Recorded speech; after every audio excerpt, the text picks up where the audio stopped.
Merhaba arkadaşlar. İnsan dilinin evrimi ve kökenine ilişkin videolar dizimize başladığımızda bu konuyla ilgili araştırmaları esas olarak evrim teorisi ışığında ve onun çerçevesinde yapmamız gerektiğinden söz etmiştik.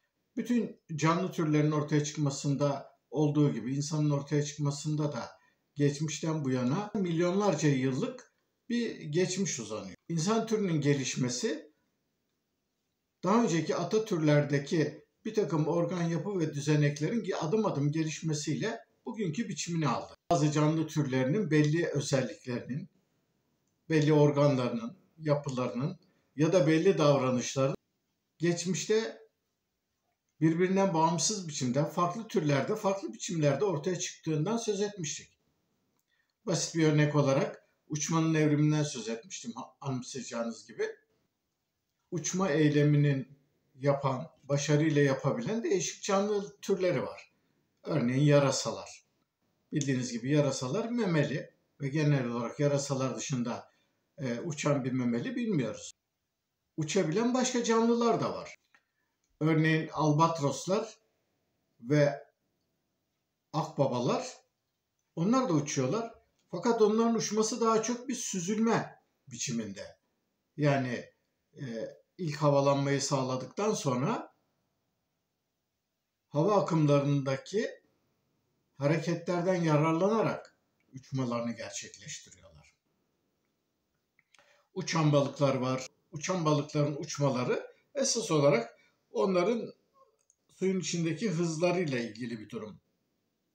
Suyun içinde hızla ilerliyorlar ve belli bir momentumu yakaladıktan sonra kendilerini suyun dışına atarak suyun dışındaki değişik böcekleri, kuşları, canlıları yemeye çalışıyorlar. Kuşların uçmayı evrimleştirmelerinin temelinde ise iki tane temel faktör var. Birincisi kuşların kemiklerinin içlerinin boş olması ve hafif olması.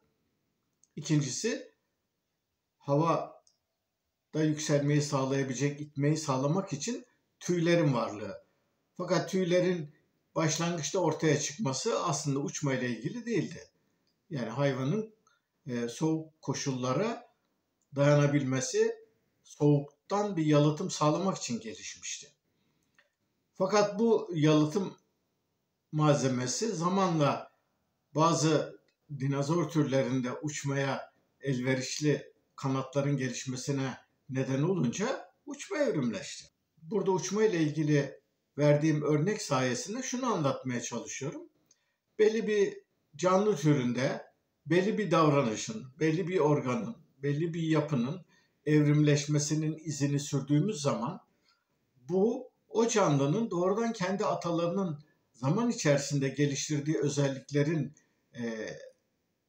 genetik yapıda birikmesiyle olabileceği gibi farklı canlı türleri farklı ortamlara uyabilmek için de aynı davranışı, aynı tepkiyi geliştirebilirler. Şimdi insan dilinin gelişmesini bu açıdan ele aldığımızda karşımıza bazı ilginçlikler çıkıyor. Şimdi ilginçliklerden önce günümüzdeki insan dillerini birbirinden ayırt eden özellikleri abartma, özellikle de kendi ana diline insan zekasının ve insan manevi güçlerinin, aklının, ruhunun, bilincinin damga vurduğunu söyleyerek kendi dilini insanlığın en gelişmiş yapısı olarak adlandırma evrensel bir özellik. Bunu daha önce etnosentrizm yani topluluk merkezcilik olarak adlandırmıştım.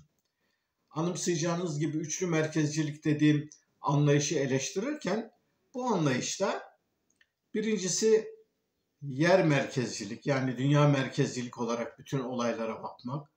İkincisi topluluk merkezcilik yani etnosentrizmle kendi toplumunu yüceltme ve bütün olumlu değerleri ona atfederken diğer toplulukları küçümseme, hatta aşağılama ve onları yok saymaya kadar gidebilen, sonuçta milliyetçilik ve ırkçılığın temellerinin oluştuğu bir yapıdan söz etmiştik. Artı insan merkezcilik, yani insan türünü, insanı diğer canlılardan ayrı bir yere koyarak onu yüceltme ve diğer canlıları hiç neredeyse tamamen insana yaptıkları hizmetlerle değerlendiren ve her şeyi insanın etrafında merkezileştiren anlayıştı. Bu üçlü merkezcilikle ilgili videomda bu konulara girmiştim. Şimdi üçlü merkezcilik anlayışı aslında insan toplulukları ve insan bilinci açısından bakıldığında yadırganacak bir durum değil. Yani bu düşünce yapısıyla hareket eden milyonlarca insanı ve değişik toplulukları yok saymak, küçümsemek ya da onları reddetmek için bunlardan söz etmiyoruz. Fakat bu bir olgu. Yani insanlar genel olarak kendi toplumlarına, kendi çevrelerine, kendi yaşantılarına, kendi geleneklerine, kendi göreneklerine, kendi konuştukları dile tutkundurlar, aşıktırlar, onu beğenirler, ona alıştıkları için en iyinin o olduğunu düşünürler. Şimdi örneğin değişik dilleri birbirleriyle karşılaştırırken değişik videoları izlerseniz ya da araştırma yaptığınızda değişik kitaplarda her toplum kendi dilini son derece yüceltmeye, onu abartılı bir şekilde değerlendirmeye yatkındır. Örneğin bizdeki bazı milliyetçilerin yazılarını okuduğunuz zaman işte Türkçenin, Türk ırkının üstün zekası ve anlayış gücünün billurlaşmış ifadesi olarak geçmişi binlerce yıl geriye dayanan Türk zekasının eşsiz bir ürünü olarak anlatırlar. Örneğin o kadar ki Türkçe sondan eklemeli bir dil olarak kusursuz bir yapıya ve anlatım gücüne sahip.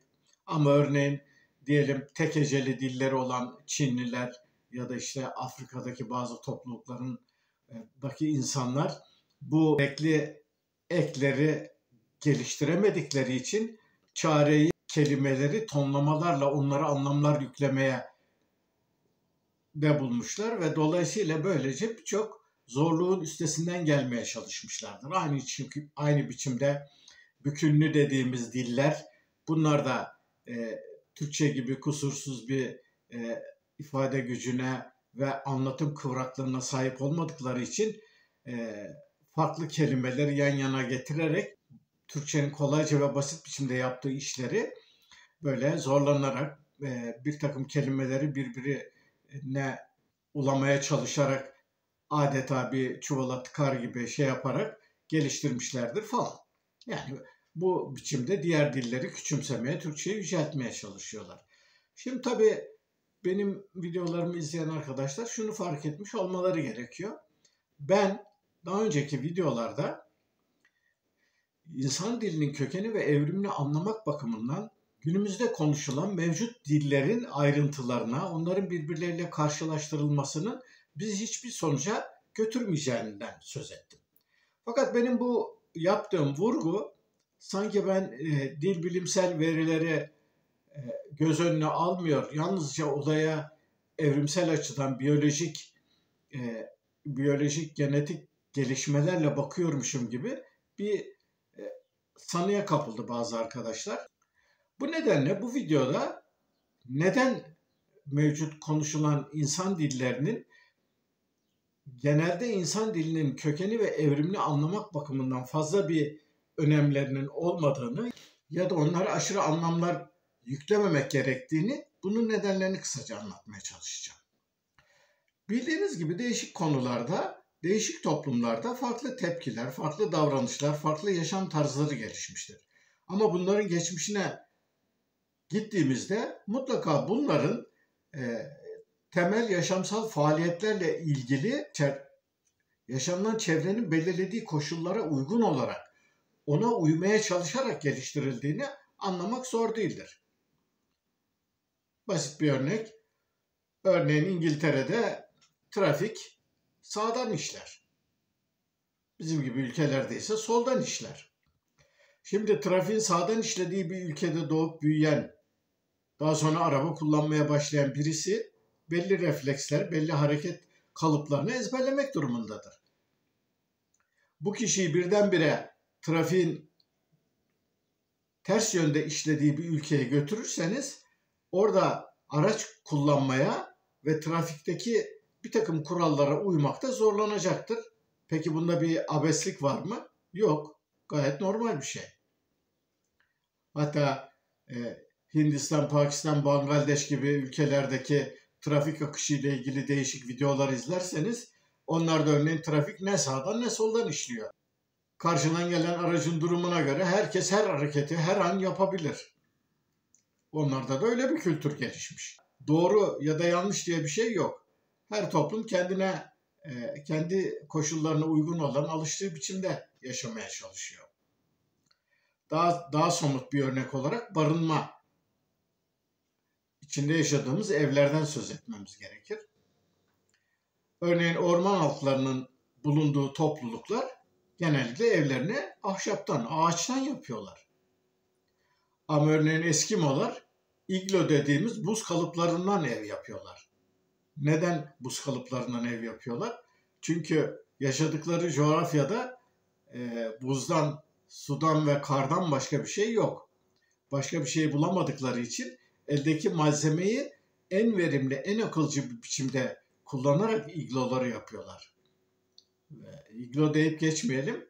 Yani bugünün olanaklarıyla igloların bulunduğu coğrafi koşullarda bir barınak yapmaya çalışmak olağanüstü zor. Yani bugünün gelişmiş teknolojisiyle bile bir igloların sağladığı konforu sağlayabilecek ve iglolar kadar dayanıklı konutlar yapmak hiç de kolay bir iş değil. Yani igloyu yapmak o da insan zekasının olağanüstü bir ürünü. Örneğin Anadolu'nun kıraç yerlerinde bildiğiniz gibi kerpiç evler var. Kerpiç dediğiniz şey biliyorsunuz çamur, saman hatta tezekle birlikte karıştırılarak yapılan bir malzeme ve bu malzemeyle evler yapılıyor. Ama dağlık bölgelerde belli taşlardan evler yapılıyor. Yani demek ki bizim içinde yaşadığımız barınakları yapmamız çevreyle kurduğumuz ilişkiyle birebir ilintili. Günümüzde konuşulan farklı dilleri birbirleriyle karşılaştırdığımızda bu karşılaştırmayı değişik açılardan yapabiliriz. Yani söz dizimsel açıdan, yani sentaktik özellikler bakımından, fonetik açıdan, yani ses bilimsel açıdan, semantik yani anlam bilimsel açıdan, pragmatik açıdan yani kullanımla ilgili edim bilimsel anlamda ya da morfolojik sözcüklerin yapısı bakımından bu karşılaştırmaları yapabiliriz. Şimdi bu karşılaştırmaları yaptığımızda farklı dillerin işleyişinin biçimsel, ses bilimsel, anlam bilimsel özelliklerinin ötesinde o dilleri yaratan toplumun anlayışının da büyük önem taşıdığını görüyoruz. Şimdi buna ilişkin somut örnekler vermek istiyorum. Örneğin bizim zaman algımız konuştuğumuz dille iç içe geçmiş durumda. Şöyle bir örnek verelim. Diyelim bir tane horozumuz var. Bu horozumuzun yumurta, annesinin altına yumurta olarak konduğu anı, fotoğrafını çekmiş olalım. Bir yumurta. Daha sonra yumurtanın çatlamasını, çatlamış yumurtadan çıkmış bizim küçük horozun kafasını, daha sonra onun küçük sarı bir civciv olarak ortalarda dolaştığı anı resmeden bir fotoğraf. Daha sonra onun büyüyerek piliç haline geldiği, daha sonra da ergin bir horoz ve son haliyle görkemli bir horoza dönüştüğü anı tespit eden değişik fotoğraflar olsun elimizde. Böyle 7-8 tane fotoğraf olsun. Bunun benzerini kuşkusuz her birimizin evimizde kendimizle, annemizle, babamızla, dedemizle ilgili değişik fotoğraflarla da yapabiliriz. Yani diyelim işte anneannemizin çocukluğundan, bebekliğinden başlayarak son haline gelene kadar değişik zamanlarda anneannemizin çekilmiş 10 tane fotoğrafını alalım. Biraz önce horoz için söylediğim gibi. Ardından karşımızdaki 3 kişiye diyelim ki bunları zamansal olarak, yani anneannemizin ya da horozun doğduğu andan son haline kadar dizmesini isteyelim. Şimdi eğer bu işi yapmasını istediğimiz kişi Türkçe, İngilizce, Fransızca, Almanca gibi dillerden herhangi birisini kullanan birisi ise genellikle şöyle yapacaktır. Bunun istisnası olmaz. En başa ilk çocukluk, bebeklik halini koyacaktır. Ondan sonra aşama aşama soldan sağa doğru fotoğrafları en sağda horozun ya da anneannemizin son hali olacak biçimde yerleştirir. Neden böyle yapıyorlar? Çünkü bu dillerde yazı dili soldan sağa doğru yazılıyor. Soldan sağa doğru yazıldığı için zamanın oku bu dillerde soldan sağa doğrudur. Yani bu fotoğrafları görsel olarak ya da işte bir kronolojik zaman çizelgesi yaptığımızda gene öyle yaparız. En sol tarafa en eski diyelim işte Türk dilinin tarihinden söz edeceğiz. En sola işte Orhun Anıtları ya da ondan biraz öncesine Yenisey yazıtlarını koyarız. Daha sonra Karahanlı Türkçesi, Çağatay Türkçesi, Anadolu Türkçesi, öyle değişik Türkçenin aşamalarını soldan sağa doğru yerleştirerek günümüz Türkçesine gelmeye çalışırız. Fakat bu işi bir Arap ya da Yahudi'ye yapmasını söylediğimizde onun yapacağı işlem bizim yaptığımızın tam tersi olacaktır. O da sağ tarafa ilk çocukluk, bebeklik halini koyacak. En sola da anneannenin ya da horozun son halini koyacaktır. Ya da Türkçe örneğinden alırsak Yenisey yazıtlarını en sağa koyacak, günümüzün Türkçesini en sola koyacaktır. Neden? Çünkü onlarda yazı sağdan sola doğru olduğu için onlarda da zaman akışı sağdan sola doğrudur. Peki bu işlemi bir Çinliye, bir Vietnamlıya yapmasını söylediğimizde ne olacak? Bildiğiniz gibi Japonya'da, Çin'de, da Vietnam bu dillerin alfabeleri yukarıdan aşağıya. Bu dillerde ise en üst tarafa horozun ya da anneannenin ilk bebeklik halini koyacak. En sona da onun bugünkü halini koyacaktır. Çünkü onlarda zamanın oku yukarıdan aşağıya doğru. Yazılarını öyle okuyorlar çünkü. Peki bunun hangisi doğru? Zamanın oku ne tarafa doğru gidiyor? Bunun bir yanıtı yok. Örneğin işin içine eski Yunanlıları kattığımızda durum daha da değişiyor.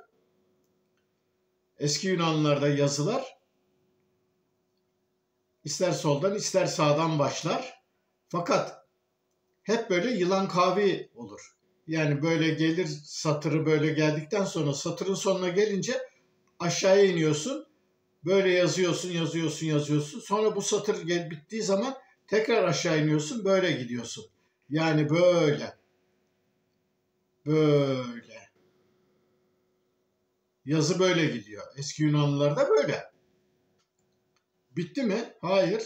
Örneğin Avustralya aborjinlerinde Gugu Yimitir denilen bir topluluk var. Bu toplulukta zamanın akışı çok daha farklı. Bu dili konuşanlar sol ve sağ kavramları yok. Şöyle bir şey düşünün. Bir bahçedesiniz. Karşınızda bir arkadaşınız size diyor ki sağındaki ağaçta güzel bir elma var. Bana ondan ver. Siz şimdi arkanıza dönüp bakıyorsunuz. Arkanızda bir sürü ağaç var, meyve ağacı var. Şimdi sağındaki dediği zaman acaba sizin sağınızı mı kastetti yoksa kendi sağını mı kastettiğini anlayamayacağınız için ister istemez onu soracaksınız. Yani neye göre sağ, kimin sağında diye soracaksınız. Oysa ki bu aborjinlerin dilinde böyle bir sağ sol kelimesi olmadığı için onlar bütün yönleri sezgisel bir biçimde kavradıkları için bildiğimiz yönlerle ifade ediyor. Yani elmayı sana tarif ederken güneydeki ağaçtan elmayı ver diyecektir. Ya da o elma örneğin batıdaysa batıdaki. Yani elmanın yerini sana direkt yönü belirterek söyleyecektir. Aslında konuya derinlemesine baktığımız zaman nesneleri gerçek uzamda yani mekanda bulundukları yönle ifade etmek bizim yaptığımız ifadelendirmeden çok daha sağlıklı. Çünkü bizim yaptığımız ifadelendirme her zaman yönü ve zamanı konuşan kişinin merkeze alarak onun etrafında anlatmaya çalışıyoruz. Yani kendimi merkeze koyuyorum. Benim sağım ya da solum ya da bana göre sağ ve soldan söz ederek yön ve zaman belirlemesi yapmaya çalışıyorum. Oysa ki bu aborjinlerin dili de böyle bir olay yok. Onlar sağ ve sol kavramlarını kullanmadıkları için her zaman bulundukları ortamda doğru yön tayinini beceriyle yapabildikleri için bu yön tayinini ve zamanın belirlenmesini hep gerçek yönlere göre yapıyorlar. Peki bunu nasıl yapıyorlar? Çünkü küçüklükten beri, küçücük bir çocukluktan itibaren sürekli olarak bu şekilde düşünme ve bu şekilde konuşup bu şekilde davranmaya alıştıkları için onlar için bu bir sorun değil. Ama yaşadıkları koşullar da önemli. Çünkü bizim gibi kapalı, geniş mekanlarda yaşamıyorlar. Sürekli doğayla iç içeler. Sürekli doğayla iç içe oldukları için böylesi bir yön tayinini ve zaman tayinini rahatlıkla yapabiliyorlar. Anımsarsanız önceki videolarımdan birisinde Piraha dilinden bahsetmiştim. Piraha dilinde bir takım ilginçlikler vardı. Bu ilginçliklerden birisi örneğin Pirahaların dilinde sayı kavramı yoktu. Yani sayı saymayı bilmiyorlardı ve çünkü yaşadıkları ortamda sayı sayacak bir ihtiyaç yoktu onlar için. Küçük, büyük, bir de çok diye Türkçeleştirebileceğimiz. Yani işte diyelim 2-3 tane balık olunca bir kelime, 10-15 olunca bir kelime, 10-15 ve daha üstünde olunca bir kelime, sayılamayan olunca da başka bir kelime kullanıyorlardı. Bu 3 taneyle kendilerini ifade edebiliyorlardı. Şimdi bu sayı konusu toplumdan topluma çok farklı. Biliyorsunuz genellikle bizim bugün kullandığımız onlu sayı sistemi gene büyük ihtimalle bu 10 parmaktan geliyor. Fakat geçmişte örneğin Mayalar gibi, sanırım Sümerler'de de öyleydi, altılı ve 12'li sistemle hesap yapan ve sayı sayan toplumlar da vardı. Peki onlu ya da altılı, 12'li sistemin herhangi birisini tercih etmek için bir neden var mı? Aslında pratik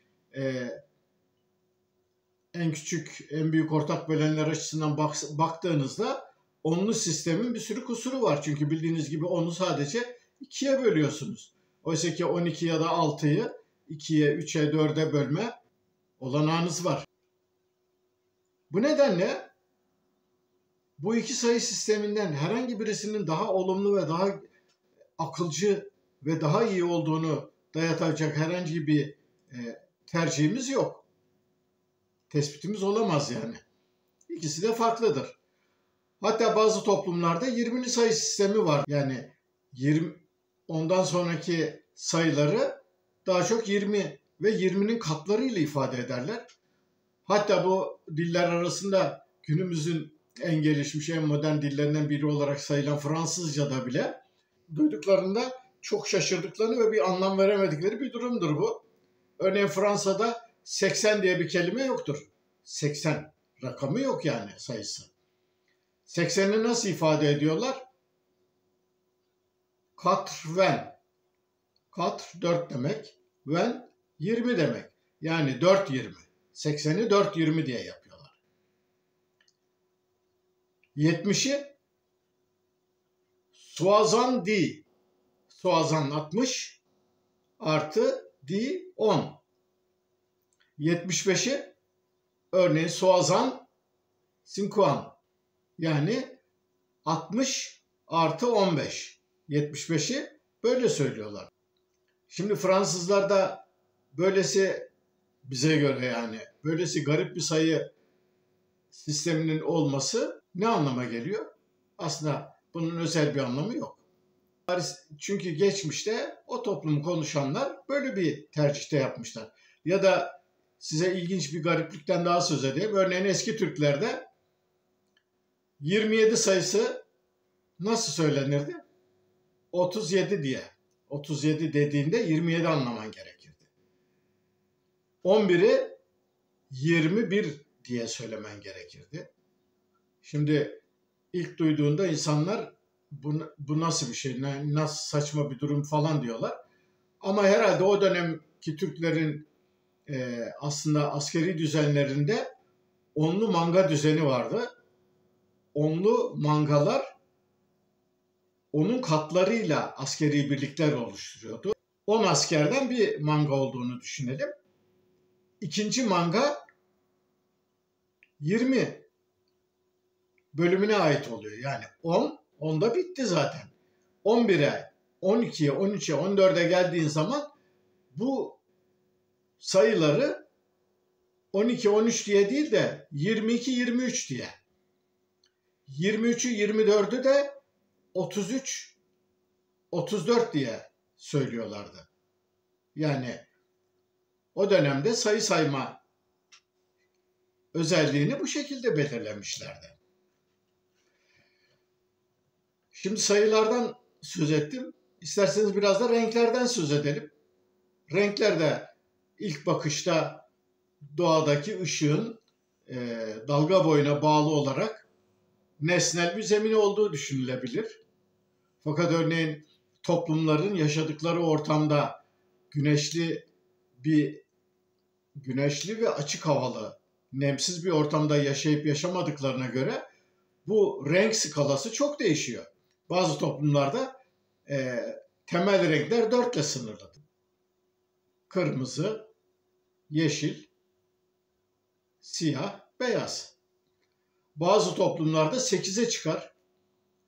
Ama bazı orman halklarında örneğin yeşilin 9 ya da 10 tane tonu vardır. 9 ve 10 farklı yeşil tonunu ayrı ayrı size isimlendirebilirler. Ama bu topluluklar örneğin dilinde mavi kelimesi yoktur. Yani 9 tane yeşilin tonuyla birlikte maviyi koyduğunuz zaman maviyi ayrı bir renk olarak algılamazlar. Sadece o yeşilin tonlarından birisine yakın olarak söyleyebilirler. Ya da somut bir örnek olarak eski Yunanlılarda yeşil sözcüğü yoktu örneğin. Büyük ihtimalle onların ataları da kapalı iklimlerin olduğu yerden gelmiş olmalılar. Onlarda örneğin klor diye bir renk vardı. Bildiğimiz klor rengi.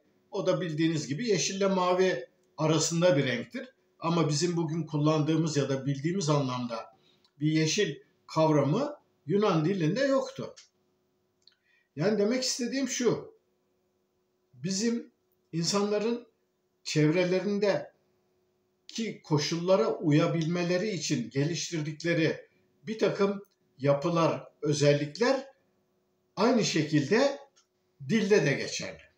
Dolayısıyla bir dili diğer dile tercih etmemiz için bir dilin işleyiş mekanizmalarını ve anlayışının farklılıklarını birini diğerinden üstün tutmamız için bir ölçü yok. Çok somut bir örnek daha vereyim. Bildiğiniz gibi klasik dil bilgisi kitaplarında dünyada konuşulan diller 3 büyük gruba ayrılır. Birincisi Türkçenin de bulunduğu, Ural-Altay dillerinin ailesinin bulunduğu sondan eklemeli diller. İkincisi tek heceli diller, Çince, Vietnamca ve bunun gibi dillerde bildiğiniz gibi tek hece var. Üçüncüsü Arapça, İbranice ve Hint-Avrupa dillerinde olduğu gibi bükünlü diller. Yani belli kelimeler yan yana gelerek farklı anlamlar ve zamanlar oluşturuyorlar. Şimdi dil bilgisel özelliklerin evrensel dil bilgisi bağlamında farklı dilleri sınıflandırırken yapılan çalışmalardan bazılarında zamanların dillerde bulunan kip dediğimiz zamanların çok büyük önem verilir. Oysa ki dünyada zamansız diller de var. Burada saymaya kalksam hepsi aklıma gelmeyebilir. Ama yani Çince'den, Vietnam'dan, Tai dilinden daha birçok dilde bu özellik var. Afrika ve Amerika yerli dillerinde Çince, Vietnamca, Tai dilleri, Malay diller bunlarda zaman diye bir şey yok. Peki bu dillerde zaman kavramı olmamasına rağmen bu dilleri konuşanlar birbirleriyle nasıl anlaşıyorlar? Zamanı dile getirmenin bizim bildiğimiz, yani Türkçe'de olduğu gibi belli yapım ekleriyle bunu yapmak ya da Hint-Avrupa dil ailesinde olduğu gibi belli fiil çekimleriyle bunu yapmak zorunda değiliz. Bunun değişik yolları var. Birincisi konteksten, yani bağlamdan bunu anlayabiliriz. Basit bir örnek olarak İngilizceden örnek vereyim. I read a book. Bir kitap okuyorum. Fakat eğer bu cümleyi gördüğümüz yerde geçmişteki bir olay dizisi anlatılıyorsa bu cümle aynı zamanda past tense de olabilir. Çünkü İngilizce'de bazı fiillerin hiç çekim eki almazlar. Örneğin read, yani okuma, put, koymak, run, koşmak. Bu fiillerin 3 hali de aynıdır. Dolayısıyla I read a book dediğim zaman bunu Türkçe'ye kitap okurum ve kitap okudum biçiminde çevirmek mümkün. Peki bunun hangisinin geçerli olduğunu nasıl anlarız? O yazının bağlamına dikkat ettiğimizde eğer geçmişteki bir olay anlatılıyorsa onu okudum, kitabı okudum diye çeviririz. Ama şimdiki zamanla ilgili bir eylemden söz ediliyorsa kitap okurum ya da okuyorum diye çevrilebilir. Zamanı belirtmenin birinci yöntemi budur. Zamanı belirtmenin ikinci bir yöntemi değişik ve zarfları kullanarak da zamanı belirtebilirsiniz. Örneğin senga, yemek yemek diye bir kelime Malay dilinden. Şimdi bu senga kelimesinin başına, ortasında anlamına gelen bir kelime getirdiğiniz zaman, yani bir şeyin bir sürecin ortasında anlamında bir kelime getirdiğiniz zaman şu an yiyorum anlamına gelir. Bildiğiniz gibi dilde zamanı belirten değişik sözcükler var. Yaparken, dün, yarın, zaman zarflarından herhangi birisini kullandıklarında hiçbir çekime uğramayan bu tek heceli dillerdeki sözcükler geçmiş, gelecek ve şimdiki zaman anlamlarına gelebiliyor. Zamanı belirtmek için özellik de gene yaygın bilindiği için İngilizceden örnek vereyim. Modal fiillerdir. Yani örneğin İngilizce'de işte can, must, ought, will, would gibi birçok modal fiiller var biliyorsunuz. Modal fiil aslında asıl fiilin yanına gelerek onun değişik özelliklerini ifade edebilen, yeterlilik, isteklilik, yapabilme hallerini belirten fiiller deniyor. Ve bunlar sayesinde örneğin will kelimesi aslında kendisi bir fiildir. İstiyorum, yapabiliyorum gibi değişik anlamlara gelebilen yani yeterlik belirten bir fiildir. Ve dolayısıyla will kelimesiyle birlikte örneğin I will read a book, kitap okuyacağım anlamına geliyor. Tabi burada da ayrıntılar var. Bazı dil bilimciler örneğin İngilizce'deki future tense'in, bu modal fiille oluşturulmuş future tense'in tam bir zaman olarak sayılamayacağını falan söylüyorlar ama bizim burada bu tartışmalara girmemize gerek yok. Ben burada yalnızca şunu anlatmaya çalışıyorum. Yani internette araştırma yaptığınızda zamansız diller diyerek arama motoruna yazdığınızda karşınıza birçok dil çıkacak. Bu zamansız dillerde zamanın nasıl ifade edildiğine ilişkin ayrıntılı açıklamaları okuyacaksınız. Anımsayacağınız gibi daha önce işaret dillerinden söz ederken bazı işaret dillerinin geliştirilmesinde değişik kelimelere farklı görevler yüklenerek bunlarla birlikte zamanların oluşturulabileceğini söylemiştim. Örneğin var, yok gibi kelimeler zamanı belirtme işlevi yüklendiği zaman o kelime diğer fiillerin yanında kullanıldığı zaman geçmiş zaman, gelecek zaman ya da şimdiki zaman olabilir. O tercihe bağlı. Zaten Türkçe yapım eklerini yakından incelendiğinde bunların birçoğunun geçmişte aslında bağımsız sözcükler olduğunu, daha sonra bunların ek görevi üstlendiklerini görüyoruz. Yani buna ilişkin sayısız örnek var. Bazı eklerin örneğin kökenleri yabancı olabiliyor. Fakat bunlar o kadar eski dönemde dilimize girmişlerdir ki bunların yabancı kelimeler olduklarını ancak ileri etimolojik çalışmalar sonucunda bilim insanları koyabiliyorlar. Basit bir örnek olarak örneğin dilimizde 60 ve 70 sözcüklerini örnek verebilirim. Biliyorsunuz 70, 80, 8, 10, 90, 9, 10 böyle iki kelimemiz var. Fakat 60 ve 70 hiç bu örneklere uymuyor. Buradaki mişli geçmiş zamandaki miş değil. Nitekim daha sonra bilim insanları bu iki ekin geçmiş Hint-Avrupa dillerinden Perm dilinde bir sözcük olduğunu ve dolayısıyla tarihin çok eski dönemlerinde Türkçe'ye girdiklerini yıl anlamına geliyor. Yani kısacası dillerin birbirleri açısından düşünce sistematikleri, işleyişleri ve gelişmeleri tamamen birbirinden çok farklı olabilir.